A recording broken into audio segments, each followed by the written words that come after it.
Assalamualaikum everyone, welcome back to Study Time. Today topic is sociological theories and their applications. इससे पहले हमने पढ़ा था सोशोलॉजिकल फाउंडेशन ऑफ एजुकेशन, ये उसका पार्ट 2 है। तो स्टार्ट करते हैं sociological theories and their applications in education. तो सबसे पहले थ्योरी है फंक्शनलिस्ट थ्योरी। फंक्शनलिस्ट थ्योरी ये कहती है कि एजुकेशन इंस्टीट्यूशंस मेंटेन्स करते हैं stability, smoothly functioning and society.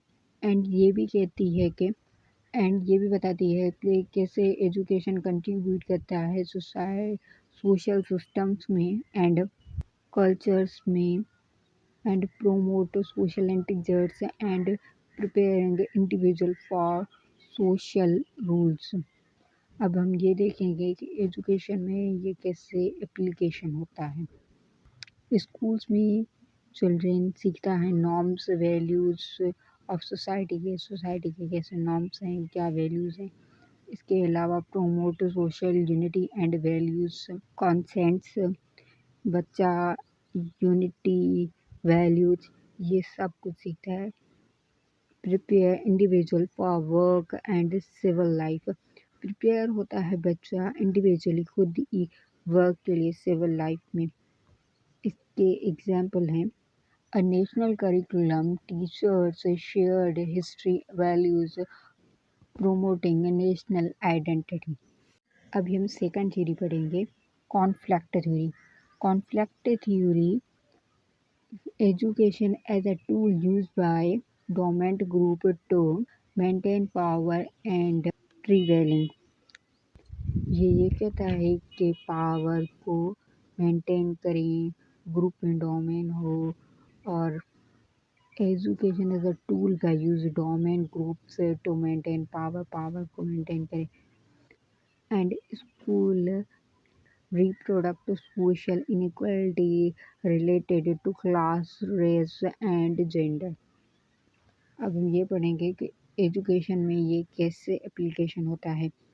Education benefit the widows or the in a poor hidden curriculum terms students to accept their social position। ये यही है कि स्कूल में बच्चा कैसे समझेगा एक पुअर और रिच बच्चा। ये हिडन करिकुलम की वजह से ही वो समझता है कि सोसाइटी में दोनों के राइट्स एक जैसे ही हैं। वो हिडन करिकुलम के बदौलत ही समझता है बच्चा। Schools reinforce capitalist values like obedient and competition। इसका एग्जाम्पल है let schools prepare students for leadership, full funds, schools limit opportunities for the poor। Limited opportunities होती हैं पुअर्स के लिए। स्टूडेंट को प्रिपेयर करते हैं लीडरशिप के लिए, लेकिन पुअर स्टूडेंट के लिए अपॉर्चुनिटीज़ कम होती हैं। एंड नेक्स्ट थ्योरी है critical theory. Critical theory critiques how education perpetuates systems of operations and calls for transformative education that promotes emancipation and social justice। Critical theory हमें ये समझाती है कि हम खुद क्रिटिकल थिंकिंग करें, सोचें, और ये प्रमोट करती है आज़ाद ख्याली को और सोशल जस्टिस को। अब हम ये देखेंगे कि एजुकेशन में इसका एप्लीकेशन कैसे करते हैं।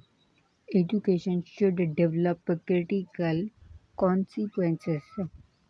एजुकेशन डेवलप करती है हमारी क्रिटिकल थिंकिंग को। जैसे कि हम ग्रुप वर्क करते हैं तो ग्रुप में 2-3 लोग होते हैं, जो एक प्रोजेक्ट हम बनाते हैं उसमें सिर्फ एक या दो की नहीं, तीनों की थिंकिंग लगती है। और ये प्रमोट करता है क्वेश्चनिंग को एंड खुद के आइडियाज़ को, और ये दिखाता है पावर का स्ट्रक्चर क्या है।